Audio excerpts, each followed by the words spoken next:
wabarakatuh. Waalaikumsalam warahmatullahi wabarakatuh, Mas Rendra. Nggih.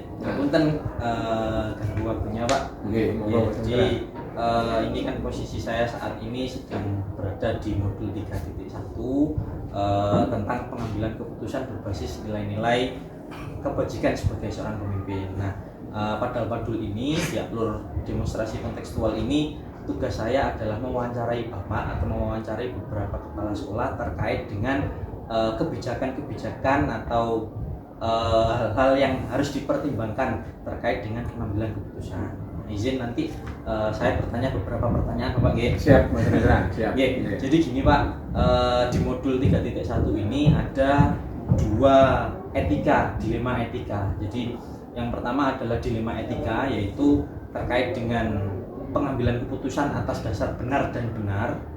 Yang kedua adalah bujukan moral. Bujukan moral ini adalah terkait dengan satu sisinya ini baik, namun satu sisinya ini buruk atau mendekati melanggar hukum. Nah, pertanyaan pertama Bapak, ketika jenengan menghadapi sebuah permasalahan, bagaimana Bapak ini bisa mengidentifikasi apakah permasalahan itu masuknya pada dilema etika atau masuknya pada bujukan moral, Pak? Terima kasih Mas Rendra. Yeah. Biasanya kalau saya mengambil keputusan suatu kasus, itu saya lihat dulu kasusnya. Nah, jadi kasus itu saya lihat dulu. Apabila kasus ini berhubungan dengan ranah hukum, gitu ya.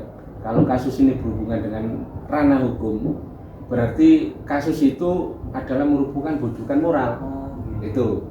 Tapi ini jika kasus ini tidak termasuk melanggar hukum dan itu merupakan pertimbangan keputusan yang ada, pada dasarnya keduanya ini sama, yaitu ini misalnya sama-sama benar, bisa dipastikan itu adalah merupakan dilema etika.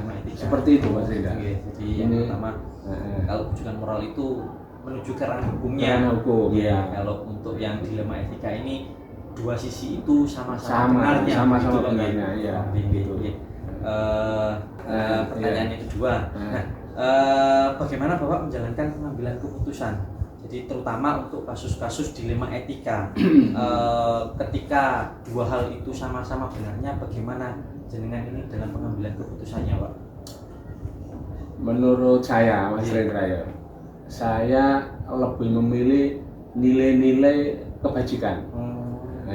Yang saya kedepankan adalah nilai-nilai kebajikan. Yang mana nilai-nilai kebajikan ini harus dijunjung tinggi. Nah, karena dengan menjunjung tinggi nilai-nilai kebajikan ini, seperti nilai-nilai keadilan, nilai-nilai kejujuran, kemanusiaan dan lain-lain, itu maka kebenaran itu sendiri akan mengikuti. Jadi kebenaran itu sendiri otomatis mengikuti seperti itu. Makanya kebijakan nilai-nilai kebijakannya itu yang harus dijunjung tinggi. Makanya saya memilih nilai-nilai kebajikan seperti itu. Yang ketiga Pak, langkah-langkah atau strategi Bapak dalam pengambilan keputusan itu seperti apa Pak? Jadi kita itu sebagai seorang pemimpin, Mas Rendra, ya, kalau mengambil sebuah keputusan itu ya harus memakai langkah, harus memakai strategi dan lain sebagainya. Kita itu punya 3 langkah kalau mau mengambil keputusan. Yang pertama, saya itu mengkonfirmasikan dulu permasalahan kepada yang bersangkutan. Jadi kita itu komunikasi dulu permasalahan ini kepada yang bersangkutan. Atau saya mengambil banyak informasi dari berbagai sumber. Jadi berbagai sumber ini kami jadikan referensi sebagai dasar untuk mengambil keputusan. Jadi kalau sumber atau informasi ini sudah valid, itu baru kita buat acuan untuk keputusan. Itu yang pertama. Sedangkan yang kedua, kita ini kan punya jajaran, punya wakil ya, wakil kepala sekolah, ada kurikulum, ada humas, ada kesiswaan ya. Nah, ini kami mintai pertimbangan. Jadi wakil-wakil ini kita mintai pertimbangan, dan pertimbangan ini merupakan acuan ya, merupakan acuan kita untuk menentukan keputusannya itu. Insya Allah kalau kita ini mengambil keputusan ini terus memperhatikan pertimbangan teman-teman, misalnya dari 4 wakil ini, insya Allah nanti keputusan ini bisa dipertanggungjawabkan seperti itu. Kita tetap minta pertimbangan teman-teman wakil kepala sekolah. Itu yang kedua. Sedangkan yang ketiga adalah biasanya saya ini meraba saya sendiri. Oh gitu. Ya, meraba saya sendiri itu begini. Saya akan memposisikan saya kepada apa ini? Yang memiliki masalah itu. Seandainya saya ini punya masalah seperti mereka, beliau ini apa yang harus dilakukan? Apa yang akan kita rasakan, kita lakukan. Jadi saya kembalikan ke saya. Waduh, seandainya saya mempunyai masalah seperti itu, bagaimana ya? Nah, ini merupakan pertimbangan kita. Jadi itu 3 langkah itu yang kita pakai. Seperti itu misalnya. Pak. Jadi yang pertama gali informasi dulu, yang kedua ini diskusi dengan jajaran wakil dan juga guru senior juga ya bisa. Yang ketiga nanti baru merefleksikan jika saya menjadi mereka apa yang saya rasakan juga. Kita tetap seperti itu. Pak. Selanjutnya Pak, hal-hal yang lain yang Bapak anggap itu dirasa efektif dalam pengambilan keputusan dalam dilema etika itu apalagi Pak selain yang tadi itu Pak? Begini Mas Indra, saya rasa semua itu akan efektif. Jadi semua itu akan efektif, mungkin ya efisien juga ya. Jika kita ini selalu berkomunikasi. Jika kita ini selalu berkomunikasi dengan baik kepada semua pihak, artinya kita berkomunikasi kepada semua pihak yang berkepentingan, itu insya Allah efektif, ya, seperti itu. Sehingga ada saling keterbukaan dengan permasalahan-permasalahan, sehingga bisa dengan mudah untuk menemukan solusi. Itu. Jadi, yang penting itu keterbukaannya itu. Kalau kita terbuka ini kan teman itu juga bisa memecahkan masalah, juga bisa membantu seperti itu. Kalau kita tidak terbuka ya, siapa tahu kita itu tidak tahu masalah itu, kalau nggak dibuka kan tidak ada yang tahu. Di situ Mas Renda. Solusinya. Ya. Kuncinya berarti pada komunikasi dan saling terbuka begitu. Komunikasi, terus kita terbuka. Setelah kita terbuka itu insya Allah masalah itu bisa terjadi solusinya. Gitu. Nah, selama Bapak dalam pengambilan keputusan itu ada nggak tantangannya, atau dalam pengambilan keputusan di kasus dilema etika ini pernah nggak Bapak menghadapi sebuah tantangannya apa saja Pak? Tadi kan sudah saya ceritakan ya. Keterbukaan itu merupakan hal yang penting. Nah iya, jadi tantangannya cuma itu tadi. Tantangannya itu cuma yaitu ketika kita tidak ada keterbukaan. Artinya tidak ada keterbukaan masalah yang kita hadapi ini. Nah, ya tidak akan menemukan kasus itu. Jadi kasus itu tidak akan selesai kalau tidak akan selesai, tidak selesai kalau kita ini tidak terbuka terhadap masalah itu. Nah, karena kasus yang ditemui termasuk dilema etika, ya kan, membutuhkan keterbukaan. Jadi kasus dilema etika ini termasuk kasus yang membutuhkan keterbukaan dari semua pihak dalam menyelesaikan masalah. Itu intinya keterbukaan. Jadi seorang pemimpin itu kalau sudah terbuka itu enak.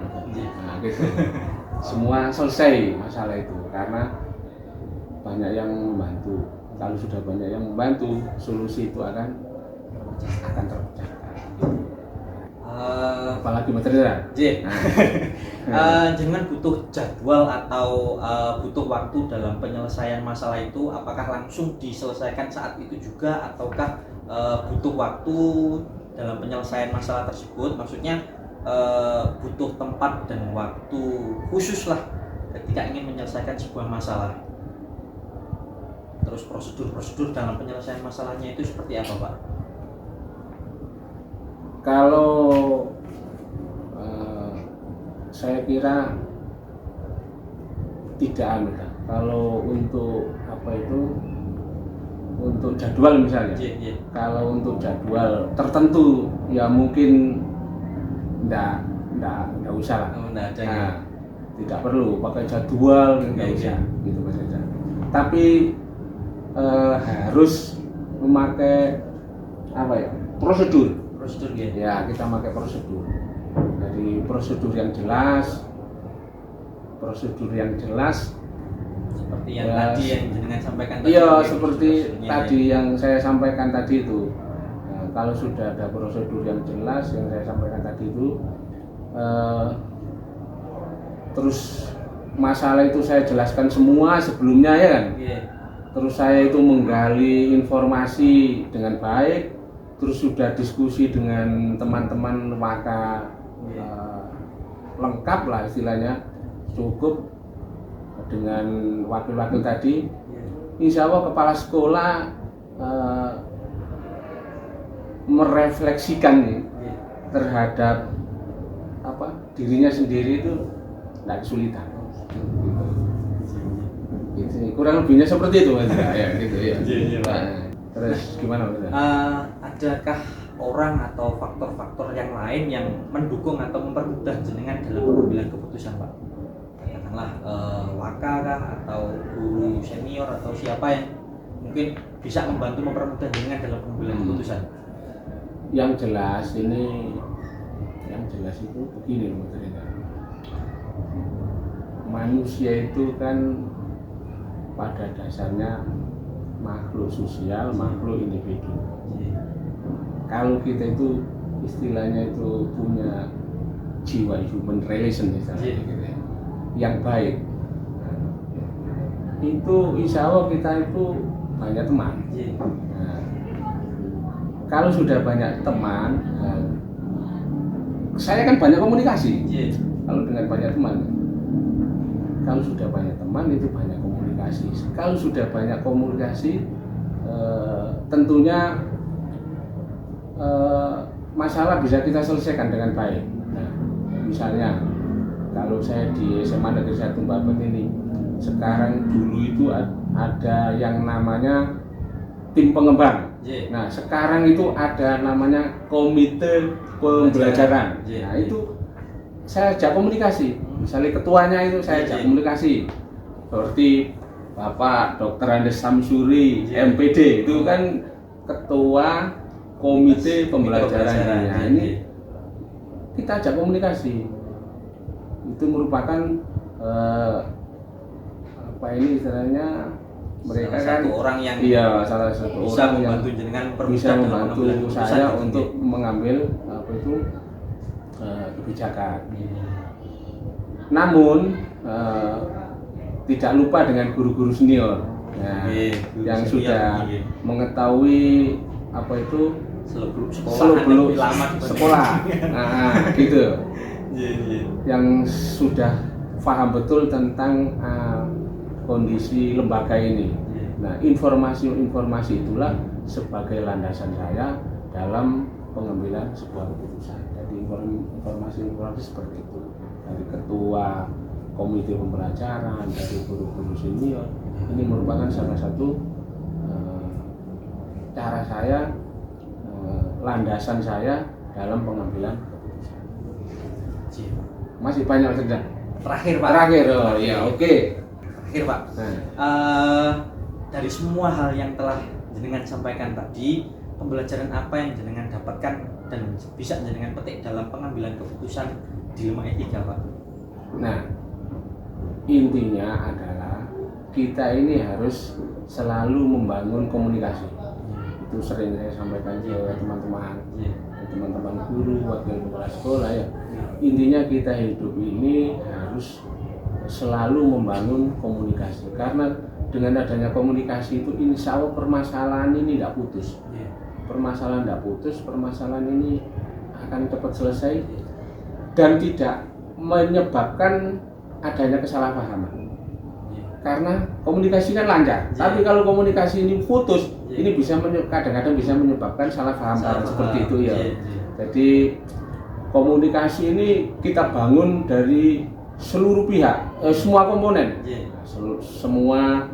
semua pihak, seluruh komponen. Tapi kita pun juga harus membangun rasa empati kepada seluruh warga sekolah. Seperti itu, membangun empati kepada seluruh warga sekolah. Karena mereka itu juga keluarga kita. Gitu. Mereka itu keluarga kita. Jadi yang namanya di lembaga ini kan keluarga. Itu maksudnya, anggap saja keluarga. Ada papa, ada ibu, ada anak. Kalau kita di dalam lembaga itu kita bangun seperti keluarga yang harmonis, insya Allah lembaga itu bisa berjalan dengan baik. Insya Allah tidak ada masalah, semua bisa teratasi. Nah, dengan dengan adanya ini merupakan kolaborasi istilahnya. Nah, itu merupakan kolaborasi juga. Kita mengadakan kolaborasi juga untuk mewujudkan pendidikan yang baik dan menyenangkan bagi murid. Jadi mewujudkan pendidikan yang baik terhadap murid itu insya Allah terwujud. Jadi untuk mewujudkan ini kita mewujudkan pendidikan di dalam sebuah lembaga ini kan jelas itu perlu kolaborasi tadi. Insya Allah akan terwujud begitu. Mungkin seperti itu Mas Renda ya. Menjalin kurang seperti keluarga tadi semua pihak sekolah. Insya Allah kan kolaborasi ya. Kepala sekolah, guru, murid, TU, wakil kolaborasi semua. Ya insya Allah pendidikan ini akan terwujud seperti itu. Apa yang dicita-citakan itu. Terima kasih sekali Pak Narji. Luar biasa sekali loh Pak. Ngapunten sudah mengganggu waktunya. Saya rasa cukup pertanyaan-pertanyaannya dan mungkin jawaban-jawaban jenengan pun juga bisa sebagai bahan pembelajaran saya di kemudian hari Pak dalam pengambilan keputusan. Nah, mudah-mudahan nanti Mas Rendra diangkat kepala sekolah, hanya diantaranya seperti itu. Kalau ada permasalahan diantaranya seperti itu Mas Rendra. Mudah-mudahan Mas Rendra sukses untuk menjadi guru penggerak ini ya. Mudah-mudahan sukses. Amin. Dan nanti ilmunya bisa ditularkan ke teman-teman. Insya Allah seperti itu Mas Rendra. Mungkin terima kasih. Sama-sama Pak. Ibu, saya pamit Bu. Semoga Mas Rendra. Waalaikumsalam warahmatullahi wabarakatuh.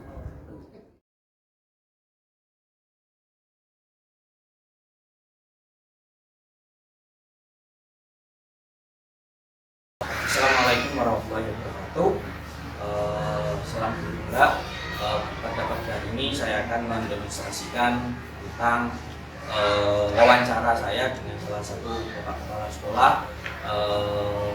Dalam alur ini saya akan memenuhi salah satu tugas dari alur Merdeka yaitu seksual.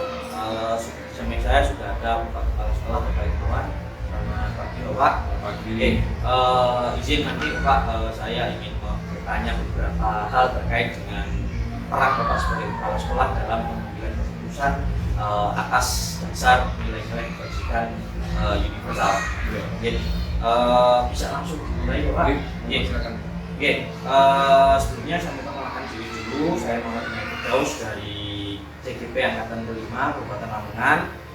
Dalam alur pembelajaran saya di Mobil 3.1 ini, tema atau topiknya yaitu tentang pengambilan keputusan berdasarkan asas nilai-nilai kebajikan sebagai seorang pemimpin. Nah, salah satu tugasnya adalah mewawancarai beberapa kepala sekolah, jadi 2 atau 3 kepala sekolah. Nah, jadi selama Pak Hermawan ini mengabdi sebagai kepala sekolah di SDN 3 Babat ya, Bapak pasti akan menemui beberapa dilema-dilema dalam pengambilan keputusan gitu Bapak ya. Nah, mungkin Bapak bisa menceritakan satu atau beberapa dilema etika yang mungkin akhir-akhir ini mungkin pernah dengan alami Pak. Ya, karena gini, saya sebagai kepala sekolah baru di sini, jadi memang tahapan saya dalam 1 semester ini adalah adaptasi. Jadi juga saya mau melaksanakan kebijakan-kebijakan yang sudah dirancang oleh kepala sekolah sebelumnya. Jadi hanya meneruskan saja. Nah, terus nama dilema etika itu banyak sebenarnya, karena masa pandemi itu juga ibaratnya mengingatkan guru. Betul, karena tidak adanya normal pertama, sekarang sudah normal kembali itu. Guru itu masih terbiasa dan kebiasaan lagi, jadi berangkat siang. Ya, jadi itu ada beberapa, saya juga secara tidak langsung menegur tidak, karena sudah banyak dari proses pandemi yang lama itu juga mengubah adat tapi susah. Jelas itu. Tapi kan ini kita kan sebagai pelayan masyarakat, otomatis masyarakat menilai katakan itu. Gimana pun juga kita harus cepat respect dan berubah. Tapi merubah itu sudah menjadi kebiasaan itu susah. Maka dari itu perlu teladan. Sebagai kepala sekolah, saya juga harus memiliki kebijakan yang berbeda atau bijak yang seolah-olah tidak terasa oleh mereka, sebenarnya kita tidak bisa. Kalau bisa, soal nasihat sudah saya sampaikan, waktu apa-apa sudah kita sampaikan. Kita sudah tahu. Dan masa ini, tolong berangkatnya. Sementara ini yang saya lakukan, yang terjadi dulu pertama itu membukti permasalahan ini. Jadi pagi itu kami siasati dengan surat Al-Fatihah itu ya selalu hal. Jadi pertama itu jam 7. Pokoknya yang saya sampaikan karena memang di SDN Babat ini mayoritas gurunya dari Bojonegoro yang jauh-jauh, yang kabupaten semua kata ya. Makanya kan Babat Tiga terkenal sekolah Bojonegoro. Terus sih banyak kan itu adalah ibu-ibu semua. Saya juga punya pengalaman buruk tentang teman saya satu angkatan yang Bojonegoro yang kecelakaan itu ya. Sampai sekarang hidup enggak, mati juga enggak, lumpuh sampai sekarang. Jadi itu juga menjadi menjadi salah satu pertimbangan juga harus hati-hati, menekan pun jangan sampai mereka merasa menekan, sehingga nanti mereka terbawa tidak berangkat loh. Akhirnya sebenarnya kecelakaan sampai sekarang itu sudah maka dari itu tahap pertama itu jam 7 anak-anak sudah saya masukkan dari pintu sekolah. Setelah tugas saya dibuka sendiri dan saya harap guru-guru ngobrol nanti jangan sampai pertama sampai setengah 8 jangan sampai terlambat sampai saya minta setengah 8. Alhamdulillah 1 bulan akhirnya bisa berjalan. Kita naikkan lagi jam 7:15 itu sudah bisa. Nah sekarang sudah jam berapa? Jam 7 kurang 10 anak sudah masuk. Guru-guru sudah harus ada di sini dan guru-guru untuk kelas 1, 2, 3 itu dibimbing guru-guru karena harus jahar bacaannya. Jadi dari dulu sampai tata cara sholat itu dilaksanakan dengan bersuara, harus dibimbing guru. Jadi anak kelas 1, 2, 3 saya belajar. 4, 5, 6 jam 7 kurang 10 sudah kita mulai sholat. Jam 7 sudah masuk. Tapi kan sekarang sudah cukup baik semuanya Pak ya. Nah, di modul yang saya pelajari itu ada 2 jenis dilema Pak. Yang pertama adalah dilema etika, yaitu dihadapkan dengan situasi benar dan benar. Yang kedua itu ada dilema rujukan moral. Rujukan moral ini dihadapkan dengan satu sisi benar dan satu sisi salah. Nah, bagaimana Bapak bisa mengidentifikasi dilema tersebut? Apakah ini nanti masuknya di dilema etika atau ini masuknya di rujukan moral, Pak? Sebenarnya kalau dilema moral itu sudah ada regulasinya, sudah jelas, undang-undangnya jelas. Apabila melanggar itu sudah sesuaikan saja. Kami tetap harus ada prosedurnya, tidak boleh langsung semata-mata des gitu, tidak. Ada SP 1, 2, 3, ya, selama SP itu paling tidak 1 bulan itu ada pembinaan. Yang bagus lagi 2 bulan lagi SP 2, tidak bagus lagi SP 3 sudah kita ajukan kepada atasan yang lebih tinggi lagi. Kalau dilema etika itu ya kita masa ini kacamata kita berbeda loh. Iya, itu kan mungkin dari sudut pandang kita benar, dari sudut pandang teman kita juga salah bisa jadi. Maka dari itu kita harus betul-betul bijak, karena ada salahnya juga. Kita juga minta arahan dari guru senior, pertimbangan tentang apa yang kita lakukan nanti sesuai tidak. Kalau intinya gini. Pertama adalah faktor keselamatan, pertama itu ya. Yang kedua itu yang penting kita bisa memberi pelayanan kepada anak yang terbaik. Pertama itu. Terus pada anak panggil. Ya. Nah, selama ini bagaimana Bapak menjalankan pengambilan keputusan di sekolah, terutama untuk kasus-kasus yang dihadapkan dengan kasus benar melawan benar ini tadi yang dilema etika ini tadi, Pak? Benar dan benar, makanya itu sudut pandang orang itu berbeda, ya Pak ya. Makanya dia itu jelas benar itu ada derajat tertingginya. Ya. Maka dari itu orientasi kita adalah pelayanan kepada anak-anak terutama tetap pendidikan itu yang utama. Jadi kalau memang bisa disiasati dengan itu, dengan apa kami ikuti contohnya tadi mungkin ya benar dan benar orang ini juga mempunyai kepentingan yang sangat penting sekali. Ya satunya lagi anak-anak juga perlu juga dibina juga. Ya kalau memang kita musyawarahkan siapakah nanti yang bisa diinval atau menggantikan itu, misalkan mengganti sementara. Tetap kita musyawarahkan semuanya, kita musyawarahkan. Jadi tidak ada kebijakan yang saya ambil secara otoriter, tidak ada. Tetap kita juga, saya juga orang muda, menghormati orang-orang sepuh juga, walaupun kebijakan orang sepuh itu juga belum 100% kita pakai, tapi tidak paling tidak ada masukan dari beliau-beliau itu sehingga beliau-beliau itu juga merasa diorangkan. Ada nggak langkah-langkah atau strategi dengan dalam pengambilan keputusan dilema etika itu, Pak? Jelas. Pertama memang teguran secara langsung ya. Tapi jangan lupa konfirmasi dulu. Permasalahan itu jelas ada latar belakangnya itu. Kasus ada. Kalau nanti setelah itu nanti kita bawa ke rapat. Kita kan ada rapat rutin ya. Selalu kita musyawarahkan di sana. Kalau memang itu memang layak untuk dibuka di rapat. Kalau tidak ya kita persuasif saja. Terus ada nggak lagi langkah-langkah yang lebih efektif lagi yang jenengan anggap lebih efektif lagi dalam pengambilan keputusan kasus-kasus dilema etika tadi, Pak? Ya itu langsung konfirmasi dulu sama personelnya. Utamanya itu. Jangan sampai dilema etika itu hanya mementingkan kepentingan kita sendiri tanpa mengetahui kasusnya. Dan juga dari beberapa sudut pandang jelas itu harus itu. Nah, menurut Bapak ini tantangan dalam pengambilan keputusan dilema etika itu apa, Pak? Tantangannya memang gini ya. Tadi kembali lagi satu masalah personal ya. Kita harus betul-betul mempelajari dan menjiwai masing-masing personal itu kalau. Jadi karakter seorang guru masing-masing itu seorang kepala sekolah harus tahu. Jadi ketika memberikan suatu keputusan itu insya Allah supaya dia tidak risiko, dia tetap merasa dihargai dan mau melaksanakan keputusan. Sama itu sudah. Ketika pengambilan keputusan itu apakah Bapak itu langsung mengambil keputusan saat itu juga atau Bapak butuh waktu dan juga tempat dan mungkin prosedur lain untuk pengambilan keputusan itu? Kalau sekiranya itu ringan maka langsung di tempat, tapi jangan lupa konfirmasi dulu. Iya, utama itu. Jangan tergesa-gesa mengambil keputusan gitu.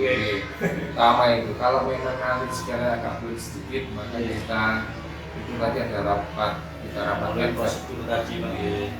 kita bersama dengan guru. ada seseorang atau faktor-faktor lain pendukung dalam dengan pengambilan keputusan, katakanlah guru senior atau mungkin faktor-faktor yang lain yang mungkin bisa mendukung dengan dalam pengambilan keputusan? Jelas, itu sudah utama. Kita akan dibawa korwil ya. Korwil itu juga ada pengawas diplomatis sebagai atasan hukum kita. Sesuai prosedur itu ya korwil itu tadi melalui pengawas dan kapolri. Nanti setelah dari sana mungkin akan ada petunjuk lebih lanjut. Kalau memang sudah dapat diselesaikan ya alhamdulillah, kalau tidak dapat diselesaikan maka berlanjut ke kita. Pertanyaan terakhir nih Pak. Nih, dari semua yang jenengan sampaikan tadi, pembelajaran apa yang jenengan bisa dapatkan dalam pengambilan keputusan itu, Pak? Intinya gitu, kita mengorbankan orang, mengorbankan orang itu utamanya. Setiap saya berkata, kalau orang berkata itu kalau watak tidak bisa diubah, kalau watuk bisa diobati. Salah menurut saya enggak. Itu prinsip yang salah. Semua manusia itu bisa berubah. Satu kemauan dari orang itu mau berubah. Yang ketiga dari seorang pimpinan juga mau menyelami orang tersebut. Insya Allah air pun yang hanya menetes bisa melubangi batu yang keras kayak gitu. Apalagi hati manusia, insya Allah yang sama-sama terlahir dengan fitrah suci, saya yakin itu pasti. Menarik sekali Pak diskusi kita Pak, tapi ya karena kesibukan kita masing-masing, terima kasih, mohon maaf mengganggu waktu jenengan. Terima kasih juga atas informasi-informasi yang jenengan sampaikan. Insya Allah itu juga sebagai pembelajaran saya ke depannya juga Pak, sebagai junior jenengan. Amin. Ya, sama-sama. Demikian sesi wawancara saya dengan Bapak Hermawan, Kepala Sekolah dari SDN 3 Babat. Dan saya akhiri, wassalamualaikum warahmatullahi wabarakatuh. Waalaikumsalam warahmatullahi wabarakatuh.